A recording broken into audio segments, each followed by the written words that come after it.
அனைவருக்கும் வணக்கம். இன்று ஏப்ரல் 7ஆம் தேதி திங்கட்கிழமை இந்து தமிழ் நாளிதழோட எக்ஸாம் பாயிண்ட் ஆஃப் வியூவில் பார்க்கணும். தலைப்பு செய்தி என்ன கொடுத்துருக்காங்கன்னா, 130 கோடியில் அனைத்து நவீன வசதிகளுடன் ஊட்டியில் மருத்துவக் கல்லூரி மருத்துவமனை முதல்வர் திறந்து வைத்தார். இது போக 727 கோடியிலான பணிகளை தொடங்கி வைத்து அடிக்கல் நாட்டினார் அப்படிங்கிற செய்திகளை கொடுத்துருக்காங்க. இதில் முக்கியமான நியூஸ் என்ன அப்படின்னு பார்த்தோன்னா, மத்திய அரசு வெளியிட்ட தகவலின்படி 9.69% வளர்ச்சியுடன் நாட்டிலே அதிக வளர்ச்சி கண்ட மாநிலம் தமிழகம் என இந்து நாளிதழ் தெரிவித்துள்ளது. நாட்டிலே முதலிடம் மட்டுமல்ல, கடந்த 10 ஆண்டுகளில் தமிழகத்தின் இதுதான் பெஸ்ட் அப்படின்னு சொல்லியிருக்காங்க. நாடு முழுமைக்கும் சமூக நீதி, மாநில சுயாட்சி, கூட்டாட்சி, மத நல்லிணக்கம் ஆகிய உயர்ந்த கருத்தியல்களை வென்றெடுக்கவே நாங்கள் உழைக்கிறோம். அதனால் தான் மக்களவை மாநிலங்களில் எம்பிக்கள் எடுத்து வைக்கும் வாதங்கள் நாட்டையை காப்பாற்றுவதாக முதல்வர் சொல்லியிருக்காங்க. இதில் நாம் தெரிஞ்சுக்கிற வேண்டியது, மத்திய அரசோட இந்த வெளியிட்ட தகவலின்படி 9.69% வளர்ச்சியுடன் நாட்டிலேயே அதிக வளர்ச்சி கண்ட மாநிலம் தமிழகம் தான் அப்படின்னு சொல்லியிருக்காங்க. ஸோ இது கடந்த 10 ஆண்டுகளில் தமிழகத்தோட வளர்ச்சியில் இதுதான் பெஸ்ட்டாக இருக்குது அப்படின்னு சொல்லியிருக்காங்க. அடுத்ததாக பாருங்கள், நாட்டிலே முதல் முறையாக அமைக்கப்பட்ட செங்குத்து பாலத்துடன் பாம்பன் புதிய ரயில் பாலத்தை நாட்டுக்கு அர்ப்பணித்தார் பிரதமர் அப்படிங்கிற செய்தி. 4 வழி சாலை உட்பட 8300 கோடி திட்டங்களுக்கு அடிக்கல் நாட்டினார். இந்த திட்டத்துக்கு பார்த்தீங்கன்னா 2019 அடிக்கல் நாட்டியிருக்காங்க. 550 கோடி செலவில் பார்த்தீங்கன்னா 2.08 கிலோமீட்டர் நீளத்திற்கு இப்பாலம் கட்டப்பட்டுள்ளது. கடல் மட்டத்தில் இருந்து 6 மீட்டர் உயரத்திற்கு 99 தூண்கள் அமைக்கப்பட்டுள்ளன. இது மெயினாக பார்த்தீங்க அப்படின்னா, இந்த பாம்பன் பாலம் ஏற்கனவே ஒரு வரலாற்று சிறப்புமிக்கது. என்னன்னு பார்த்தோன்னா, உலகிலேயே கடலுக்கு நடுவே போடப்பட்ட முதல் ரயில்வே பாலம் இதை தான் சொல்கிறாங்க. அடுத்து 1914 பிரிட்டிஷ் காலத்திலேயே இதற்கு முன்னாடி இருந்த அந்த இரும்பு பாலம் அமைக்கப்பட்டிருக்கு. அது நூற்றாண்டாக கடந்த நிலைமையில் இப்போ புதிய பாலத்துக்கு அடிக்கல் நாட்டிருக்காங்க. இந்த புதிய பாலம் பார்த்தீங்கன்னா இப்போ திறந்து வைக்கப்பட்டிருக்கு. இந்த புதிய பாலத்தோட ஸ்பெஷல் என்ன அப்படின்னா, நாட்டிலேயே முதல் முறையாக அமைக்கப்பட்ட செங்குத்து தூக்கு பாலம். அப்போ நம்மளுக்கு கேள்வி எப்படி கேட்பாங்க அப்படின்னா, நாட்டிலேயே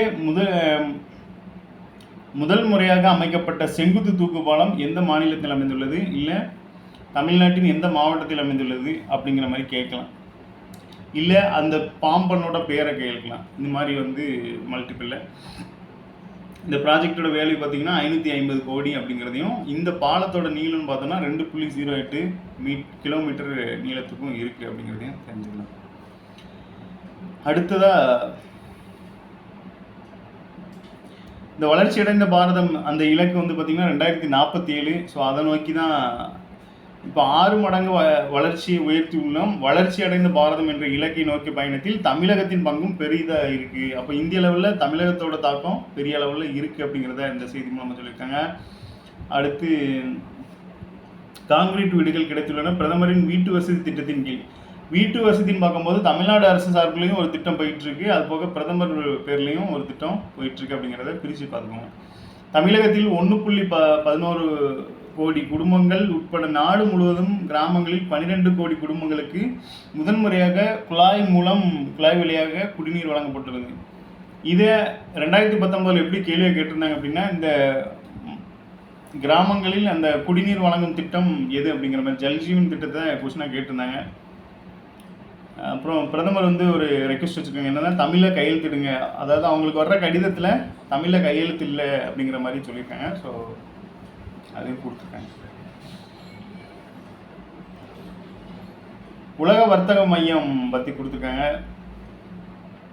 உலக வர்த்தக மையம் எப்போ தொடங்கினாங்க அப்படின்னா, 2ஆம் உலகப் போர் முடிந்த பின்பு பார்த்தீங்கன்னா, பொருளாதார மந்தத்தை இது ரெக்கார்ட் பண்ணுறதுக்காண்டி GATT அப்படிங்கிற காட் ஸ்கூல் புக்கில் இருக்குது. 1947ஆம் ஆண்டு கொண்டு வரப்பட்டது. இந்த ஒப்பந்தத்தில் 23 நாடுகள் அப்போது கையெழுத்திட்டிருக்காங்க. இந்த ஒப்பந்தத்தின் மூலமாக தான் பின்னால் இது உருவாக்கப்பட்டிருக்கு. இது பாருங்கள், வர்த்தக ஒப்பந்தம் நீண்ட விவாதங்களுக்கு பின் உலக வர்த்தக அமைப்பு WTO என உருமாறியது. இந்த WTO அப்படிங்கிற பேர் எப்போ உருமாறி இருக்கு அப்படின்னா 1995. அதில் பெரும் எதிர்ப்புகளுக்கு மத்தியில் இந்தியாவும் இணைஞ்சிருக்காங்க. இது தொடக்கத்தில் வந்து பார்த்திங்கன்னா இந்தியா அணி சேராமல் இருந்திருப்பாங்க. பின்னால் இந்தியா வந்து இந்த WTOவில் இணைஞ்சிருக்காங்க. இப்போ தற்போதைய நிலைமையில் பார்த்திங்கன்னா உலக வர்த்தக மையத்தில் 164 நாடுகள் அதில் அங்கம் வகிச்சிருக்காங்க. இதில் பாருங்கள், மெயினாக என்னென்னா உலக வர்த்தக அமைப்பில் அங்கம் வகிக்கும் நாடுகள் கூடி அமெரிக்கா துவக்கி வைத்துள்ள வர்த்தக போருக்கு உடனடியாக முடிவு பெற்றது அவசியம். அதாவது உலக லெவலில் பொருளாதார மந்தம் நிகழ்ந்தாலோ இல்லை பொருளாதார பிரச்சனைகள் எதுவும் ஏற்பட்டாலோ அதற்கு தீர்வு காண்றது தான் இந்த உலக வர்த்தக மையத்தோட இது. அது போக இந்த விலைகள் நிர்ணயமும் சில விஷயங்களை பண்ணுவாங்க. அதாவது இந்த மார்க்கெட் ரேட்டுன்னு ஒன்று இருக்கும். ஸோ அதையும் வந்து கட்டுப்படுத்துவாங்க அப்படிங்கிறது தான் இந்த உலக வர்த்தக மையத்தோட பணியாக இருக்குது.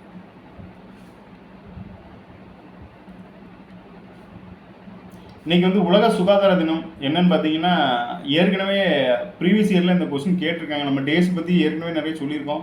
இந்த வகையில் ஏப்ரல் 7 இன்றைக்கி உலக சுகாதார தினம் வந்து அப்ஜெக்டிவில் ரீசெண்ட் டேஸ்லேயே அந்த கொஸ்டினை கேட்டிருக்காங்க.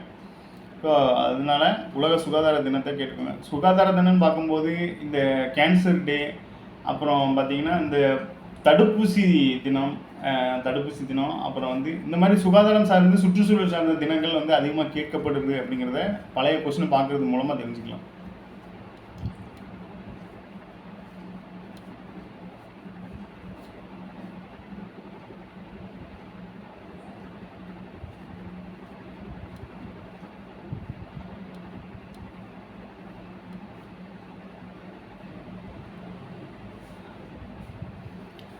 தலைமை ஆசிரியர்களுக்கு விருது வழங்குறாங்க. அது யார் பேரில் அப்படின்னு பார்த்தீங்கன்னா, அறிஞர் அண்ணா தலைமைத்துவ விருது அப்படிங்கிற பேரில் வழங்கப்படுறாங்க. இப்போ கல்வி சார்ந்த துறைகளில் நிறைய கேள்விகள் கேட்கப்படுறதுனால தலைமை ஆசிரியருக்கான விருது யார் பேரில் வழங்குறாங்க அப்படின்னா அறிஞர் அண்ணா தலைமைத்துவ விருது அப்படிங்கிற பேர். ஸோ அதுக்கு தகுதி பட்டியல் அனுப்ப உத்தரவு அப்படிங்கிற மாதிரி கொடுத்துருக்கேன். தேவையில்லை.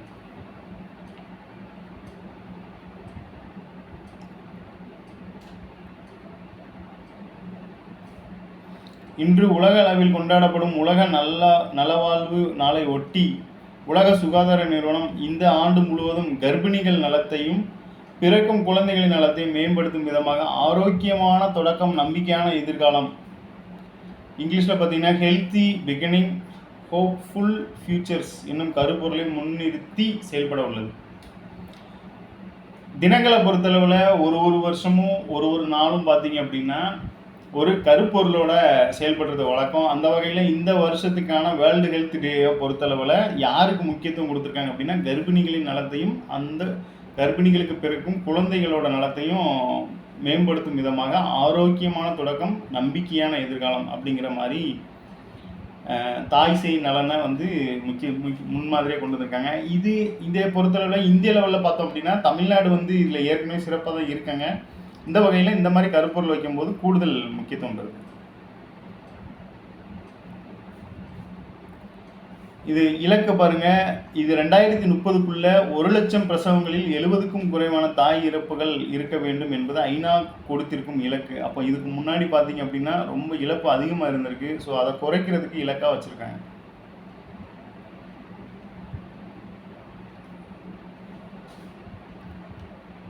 இந்த பொருளாதார வளர்ச்சி தான் கொடுத்துருக்காங்க. 9.69% வளர்ச்சி விகிதம் 2024-25 ஆண்டுக்கான அசல் பொருளாதார வளர்ச்சி விகிதத்தில் மற்ற மாநிலங்களோட ஒப்பீடுகளில் 9.69% வளர்ச்சி விகிதத்தோடு தமிழ்நாடு முதலிடத்தில் இடம்பெற்றுள்ளது. இது மாதிரி ஒரு தகவலை வந்து திரும்ப நீங்கள் பார்க்கும்போது இதை நோட்ஸாக எழுத தேவைப்படாது. நீங்கள் ஏன்னா ரிப்பீட்டடாக பார்க்கும்போது இல்லை ஒரு வாட்டி சொல்லி பார்த்துட்டீங்க அப்படின்னா அது வந்து உங்கள் மனசில் ஆழமாக பதிஞ்சிரும். ஸோ இந்த மாதிரியும் படிக்கலாம் அப்படிங்கிறது தான் இந்த விஷயம் சொல்ல வருது. இப்போ நம்ம இது தொடர்ச்சியாக இன்னும் வந்துக்கிட்டே இருக்கும். எப்படின்னு பார்த்தீங்கன்னா தலைப்பு செய்தியாக இருந்திருக்கு, இப்போ உள்ளடக்கத்தில் இது கொடுத்துருக்காங்க, இன்னும் நாளைக்கு இது ரிஃப்ளெக்ட் ஆகும். இந்த மாதிரி வந்து திரும்ப படிக்கும்போது உங்களுக்கு மனப்படமாக இருக்கும். கோவா பற்றி கொடுத்துருக்காங்க. கோவா பார்த்தீங்க அப்படின்னா மகாபாரத காலத்திலேயே பசுக்கள் நிறைந்த பகுதியாக இருந்ததால் கோ மஞ்சளா அப்படின்னு அழைக்கப்பட்டிருக்கு. 1498 வாஸ்கோட காமா இந்தியாவுக்கு கடல் பாதையை கண்டுபிடித்து தோன்றது. இங்கு போர்ச்சுகீசியர்களின் ஆதிக்கம் ஏற்பட்டது. 1961 இந்தியாவோடு இணைக்கப்பட்டிருக்கு. 450 ஆண்டுகளாக இது அவர்களின் ஆட்சி பகுதியாக நீடித்தது. யாரு? போர்ச்சுகீசியரோட ஆட்சி பகுதி. கோவா வந்து மகாபாரத காலத்தில் பசுக்கள் நிறைந்த பகுதியாக இருந்ததால் கோமஞ்சலா கோ மஞ்சளா. கோனா நமக்கு தெரியும், ஒன்று அரசனை குறிக்கும், இது ஆவி ஆங்கிறது இதை குறிக்கும். அது மாதிரி கோ மஞ்சளா அப்படின்னு சொல்லி சொல்லுவாங்க. இன்னொன்று கோமாதான்னு சொல்லுவாங்க. ஸோ அதனால் கூட கோ மஞ்சளான்னு என்று அழைக்கப்படுகிறது. 1498 பார்த்தீங்கன்னா வாஸ்கோட காமா இந்தியாவுக்கு கடல் பாதையை கண்டுபிடித்ததை தொடர்ந்து இங்கே போர்ச்சுகீஸ்கள் அதிகம் இருக்கப்பட்டது. கோவா வந்து எப்போ இந்தியாவோட இணைக்கப்பட்டதுன்னு கேட்பாங்க. 1961 அப்படிங்கிறத போட்டுருங்க. அதேமாதிரி பாண்டிச்சேரி இணைக்கப்பட்டது. அப்புறம் இராணுவ நடவடிக்கையில் சுதந்திரம் வாங்கும்போது ஜூனாகத்து, ஜம்மு காஷ்மீர், ஹைதராபாத் இது எல்லாமே உங்களுக்கு தெரியுங்க. இப்போ இந்த வகையில் 450 ஆண்டுகளாக கோவா வந்து போர்ச்சுகீஸரோட கண்ட்ரோலில் இருந்தது.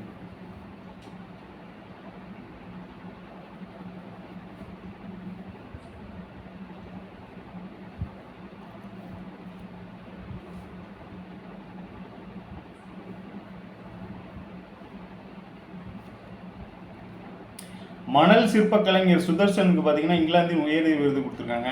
இந்த விருதுகள் அடிப்படையில் பார்க்கும்போது தெற்கு இங்கிலாந்தின் வேமவுத் நகரில் பார்த்தீங்கன்னா சாண்ட்வேல்டு 2025 அப்படிங்கிற பெயரில் சர்வதேச மணல் சிற்ப திருவிழா நடைபெற்றது. இதில் இந்தியாவின் புகழ்பெற்ற மணல் சிற்ப கலைஞரான சுதர்சன் பட்நாயக்கு பிரிட்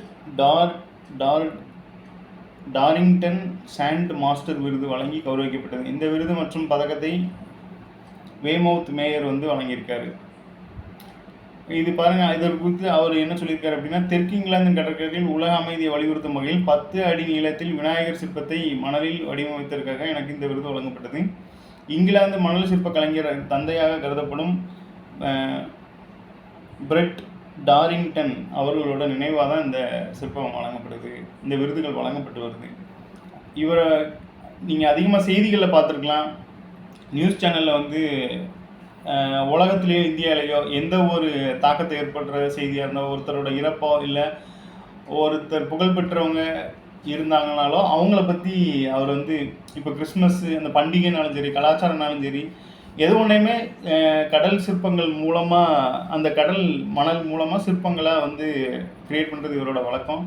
இந்த வகையில் அவருக்கு ஒரு அங்கீகாரமாக இந்த இங்கிலாந்தோட உயரிய விருது கொடுத்துருக்காங்க. ஸோ விருதுகள் அடிப்படையில் பார்க்கும்போது இந்த சுதர்சன் பட்நாயக் அவர்களுக்கு இங்கிலாந்தின் உயரிய விருது கொடுத்துருக்காங்க. அது யார் பேரில் இருக்குது அப்படின்னா பிரெட் டாரிங்டன் அப்படிங்கிற மாதிரி பார்த்துக்கோங்க.